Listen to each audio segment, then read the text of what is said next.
आखिरकार अमेरिका से क्यों डर गया है पाकिस्तान? एससीओ मीटिंग में शामिल होने के बाद क्यों सफाई दे रहा है? जानेंगे क्या है मामला। तो वहीं दूसरी तरफ चाइना का मिलिट्री ड्रोन आखिरकार कैसे पकड़ा गया है? जियोपॉलिटिक्स में बहुत कुछ चल रहा है, हमेशा की तरह जानने को मिलेगा बहुत कुछ। आइए जानते हैं इन खबरों को विस्तार से। पाकिस्तान के प्रधानमंत्री शहबाज शरीफ कजाकिस्तान में एससीओ समिट में हिस्सा लेने के लिए पहुंचे। एससीओ को अमेरिका के खिलाफ देखा जाता है, इसी कारण अब पाकिस्तान को सफाई देनी पड़ गई है। पाकिस्तान ने गुरुवार को कहा है कि वो किसी भी गुट का हिस्सा नहीं बनेगा। रूसी और चीनी नेताओं ने संघाई शिखर सम्मेलन में अधिक निष्पक्ष और पारदर्शी विश्व व्यवस्था का आह्वान किया। विदेश कार्यालय ने इस धारणा को खारिज कर दिया कि पाकिस्तान किसी ब्लॉक का हिस्सा है।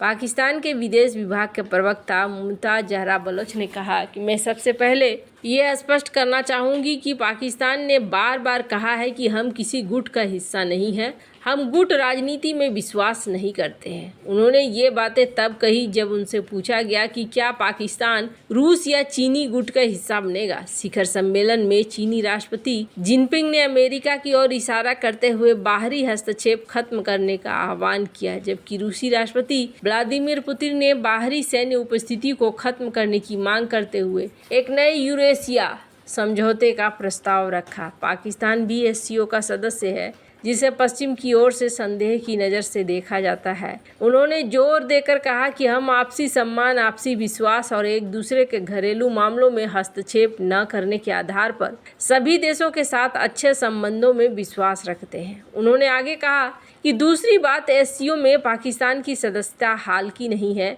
पाकिस्तान कई सालों से इसका सदस्य रहा है। ये एक बहुपक्षीय संगठन है। ये एक ऐसा संगठन है जो क्षेत्रीय सहयोग और कनेक्टिविटी को बढ़ावा दे रहा है और सुरक्षा, आर्थिक कनेक्टिविटी मुद्दे सहित आम समस्याओं का समाधान ढूंढने में फोकस करता है। उन्होंने कहा कि रूसी संघ के राष्ट्रपति और पाकिस्तानी प्रधानमंत्री के बीच बैठक के संबंध में सकारात्मक प्रगति हुई है। दोनों देश द्विपक्षीय सहयोग के कई पहलुओं पर एक दूसरे के साथ जुड़े हैं। अस्ताना में हुई मीटिंग में रूसी राष्ट्रपति ने शहबाज शरीफ के सामने ऊर्जा सहयोग बढ़ाने की इच्छा व्यक्त की थी। हालांकि क्योंकि पाकिस्तानी विदेशी मुद्रा भंडार कमी से जूझ रहा है, ऐसे में शहबाज ने वस्तु विनिमय का प्रस्ताव रखा, लेकिन इस पर अभी सहमति नहीं बनी है, यानी कि बार्टर सिस्टम के तहत ये व्यापार करना चाहते हैं। जहां एक तरफ ये सब कुछ चल रहा है, वहीं दूसरी तरफ इटली के अधिकारियों ने लीबिया को विंड टरबाइन के नाम पर भेजे जा रहे चाइनीज मिलिट्री ड्रोन को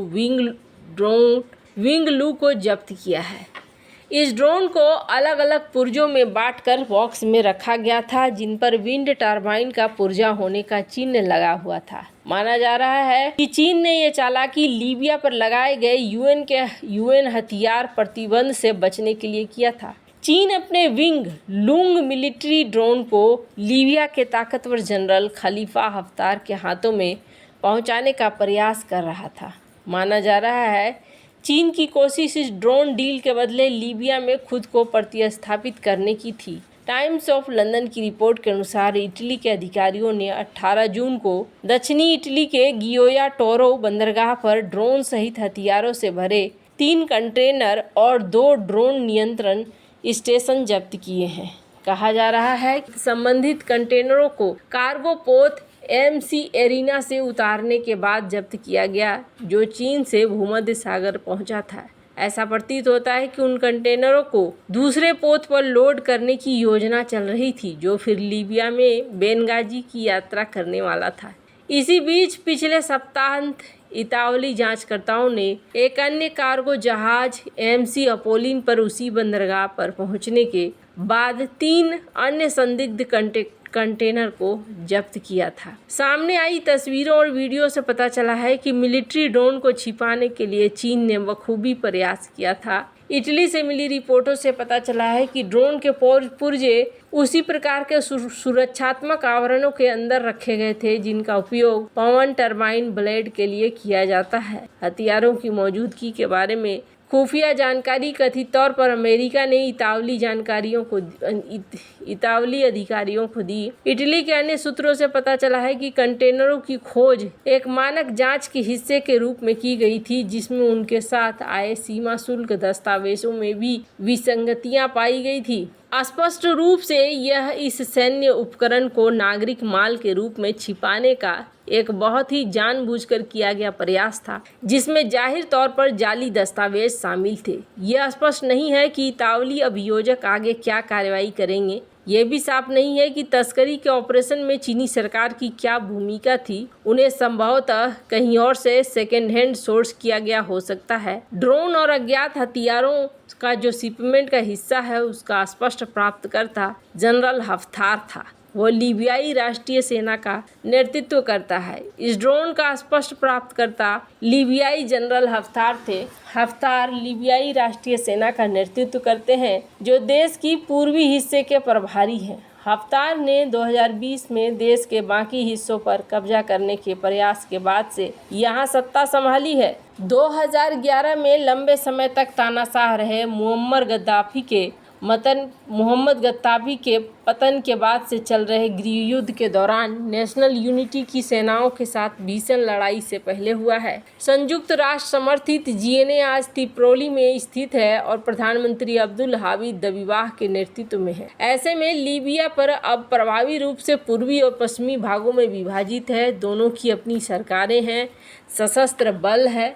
लीबिया जिस तरीके से युद्ध में ग्रस्त है, युद्ध में फंसा हुआ है, इस बीच में चाइना के ये जो हथियार पकड़े जा रहे हैं, ये बताया जा रहा है कि बहुत ज़्यादा युद्ध को बढ़ाने की कोशिश हो रही है और इसी क्रम में लीबिया को ये सपोर्ट चाइना दे रहा है। दुनिया भर में अभी इसी तरह की चीज़ें चल रही हैं। लीबिया के साथ चाइना अपना व्यापार करना चाहता है। जाहिर तौर पर लीबिया में भंडार है खनिज और तेल का, और अपने व्यापार को यहाँ बढ़ाना चाहता है। करीब 84 चाइनीज़ कंपनियों ने चाइना लीबिया इकोनॉमिक फोरम में भागीदारी ली थी और ये ज़्यादा से ज़्यादा लीबिया में घुसना चाहते हैं। स्क्रीन पर एक आर्टिकल देख सकते हैं जिसमें कहा जा रहा है कि चाइना लीबिया सिटी में गेटवे बनाना चाहता है अफ्रीका के लिए और यहाँ से अफ्रीका में एंट्री लेना चाहता है। पर चाइना का पूरा खेल कौन बिगाड़ रहा है? यहाँ अमेरिका खेल बिगाड़ रहा है और अमेरिका यहाँ पहुँचने नहीं दे रहा है। और ये जो ड्रोन पकड़ा गया है, इस ड्रोन के पीछे भी अमेरिका का इंफॉर्मेशन ही रहा है। ये ड्रोन कुछ MQ-9 रीपर ड्रोन की तरह है, जिसका इस्तेमाल हिंसाग्रस्त इलाकों में किया जा सकता था। हालांकि दुनिया भर में इसी तरीके के हथियारों की सप्लाई हो रही है। गलत तरीके से हथियार पहुंचाए जा रहे हैं ताकि युद्ध को और भी ज़्यादा बढ़ावा दिया जा सके। और ये सब कुछ भी जो भी हो रहा है वो अपने अपने हितों को साधने के लिए ही हो रहा है। वैसे आपको क्या लगता है? इन सब मामले में आपकी क्या राय है? कमेंट कर ज़रूर बताएं। जल्द मिलते हैं अगले वीडियो में नई खबर के साथ।